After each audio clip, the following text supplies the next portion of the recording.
একটি দলীয় আমরা 5 মিনিট পরে জিয়াউর রহমানকে গুলি করে হত্যা করে কর্ণফুলীতে ফেলায় দেওয়ার কথা। আমার টাইমলি অ্যাকশন যথাসময়ে পদক্ষেপের কারণে জিয়াউর রহমান আল্লাহর মেহরবানিতে আল্লাহর হুকুমে রক্ষা পেয়ে যান। স্বাধীনতা ঘোষণার ব্যাপারে তাকে আমি পরামর্শ দিয়েছিলাম। কেন পরামর্শ দিয়েছিলাম? ওনাকে বললাম যে আমরা বিদ্রোহ করেছি চট্টগ্রাম থেকে, বাংলাদেশের মানুষ তো জানবে না কিভাবে বিদ্রোহ করলাম, তাহলে বাকিরা কি করবে? এখানে তো অনেক বেঙ্গল রেজিমেন্ট আছে। ৪র্থ বেঙ্গলে চলছিল কুমিল্লাতে, তারা ডিপ্লয়েড ছিল ব্রাহ্মণবাড়িয়াতে, 2nd বেঙ্গল ছিল জয়দেবপুরে, 1st বেঙ্গল ছিল যশোরে, 3rd বেঙ্গল রেজিমেন্ট ছিল সাইদপুর ক্যান্টনমেন্টে, রংপুর ক্যান্টনমেন্টে।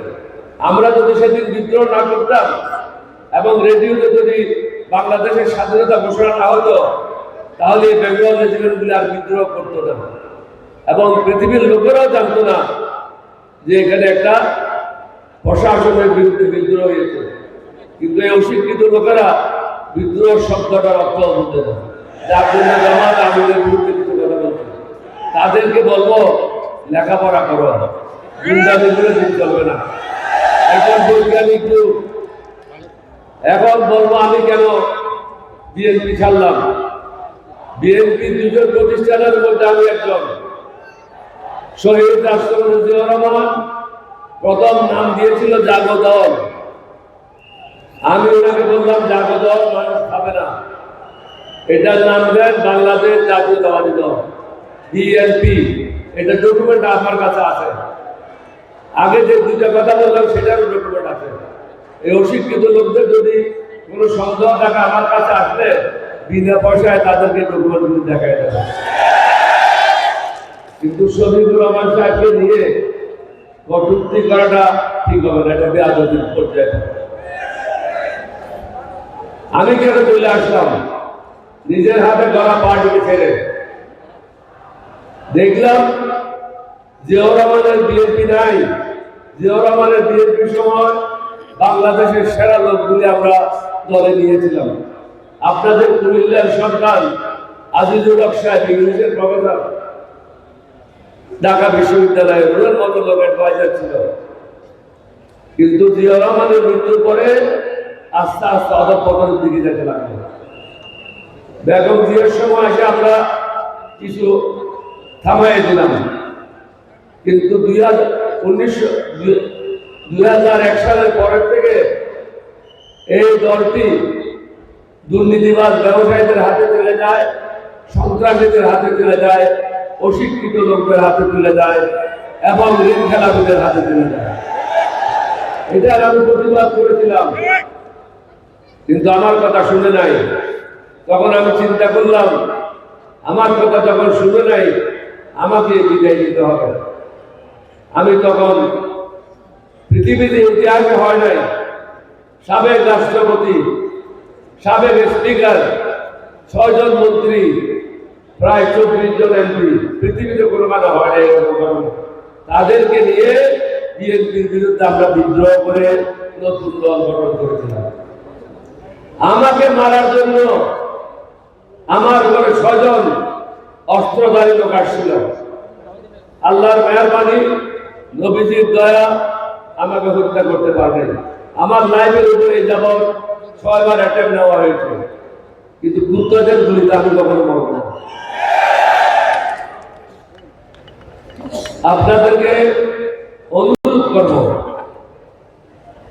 যে দলটা জনগণ প্রত্যাখ্যান করেছে, একটা হলো আওয়ামী লীগ আর একটা হলো বিএনপি। এটা প্রত্যাখ্যাত দল। যে দলের নেতা বলে আমি দেশে যাবো কিনা, এটা আমার উপর নির্ভর করে না, এটা নির্ভর করে অন্য বিষয়ের উপরে।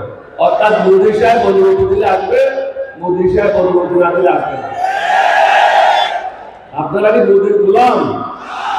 তাহলে চিন্তা করতে হবে, বাংলাদেশের লোকজনকে চিন্তা করতে হবে কোন পথে যাবেন। মোদীর গোলামি করবেন না বাংলাদেশের জনগণের গোলামি করবেন, এটা চিন্তা করতে হবে।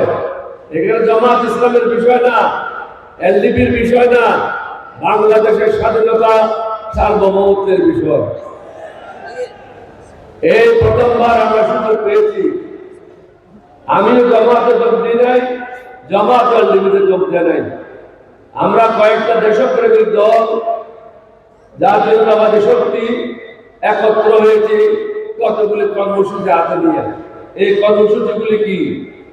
এই কর্মসূচি হচ্ছে আমরা ন্যায় শাসন প্রতিষ্ঠা করব, সুশাসন প্রতিষ্ঠা করব, টেন্ডারবাজি বন্ধ করব, দুর্নীতি বন্ধ করব, ঋণ খেলাপিদের জেলে আবদ্ধ করে তাদের থেকে ঋণগুলি পরিশোধ করার ব্যবস্থা করব। যেটা সৌদি আরবে করেছিল, সবাইকে হোটেলে আবদ্ধ করে তাদেরকে আগে উদ্ধার করেছিল। আমাদেরকেও সে ব্যবস্থা নিতে হবে। কোনো কাজেও ছাড় দেওয়া যাবে না। তাদের বাপের টাকা না, এগুলো হলো জনগণের টাকা। জনগণের টাকা খাবে আর আমরা বসে বসে তামাশা দেখবো, এটা হবে না। এটা হলো আমার জীবনের শেষ যুদ্ধ। 87 বছর পর আমি তাহের সাহেবের ডাকে এগিয়ে আসছি বাংলাদেশের জনগণকে বলার জন্য, নিজের পায়ে নিজে তুলে মারবেন না, দেশটাকে বাঁচান। আমরা বুড়া হয়েছি, কিন্তু যুবকদেরকে এগিয়ে আসতে হবে। আমাদের 1400 ছেলে আত্মাহুতি দিয়েছে, শাহাদাত বরণ করেছে। আপনাদের এলাকার 17 ছেলেকে হত্যা করা হয়েছে। তাদের রক্ত কি এমনি দিতে যাবে? আমি আবারই বলবো, এখানে 11 লক্ষ ভোটের বিষয় না, এটা হলো বাংলাদেশের অস্তিত্বের বিষয়। মোদির গোলামদেরকে আপনারা ভোট দিয়ে দেশটাকে দিল্লির কাছে বিক্রি করতে পারেন না। আমরা চাই বাংলাদেশের নির্বাচিত প্রতিনিধিরা এই দেশ চালাবে, তাহলে একটা দায়বদ্ধতা থাকবে। তাহের সাহেব অত্যন্ত বুজুর্গ লোক, ওনাকে দীর্ঘদিন থেকে আমি চিনি। আপনাদের স্বপ্রণোদিত হয়ে উনি কেন ভোট চাইবেন? আপনাদের দায়িত্ব হল ওনাকে ভোট দেওয়া, কারণ ভালো জিনিস এমনি পাওয়া যায় না, ভালো জিনিস ফুটপাতে বিক্রি হয় না। ভালো জিনিস খাওয়ার জন্য পয়সা খরচ করতে হয়, ভালো জায়গায় যেতে হয়। তাহের সাহেবের মতো একটা লোক যেখানে বাংলাদেশের পুরা এলাকাতে নেতৃত্ব দিচ্ছেন, এটা কি আপনাদের জন্য কম গৌরবের বিষয়? আপনারা ঘরে ঘরে যাবেন, প্রত্যেকে আব্দুল্লাহ তাহের মতো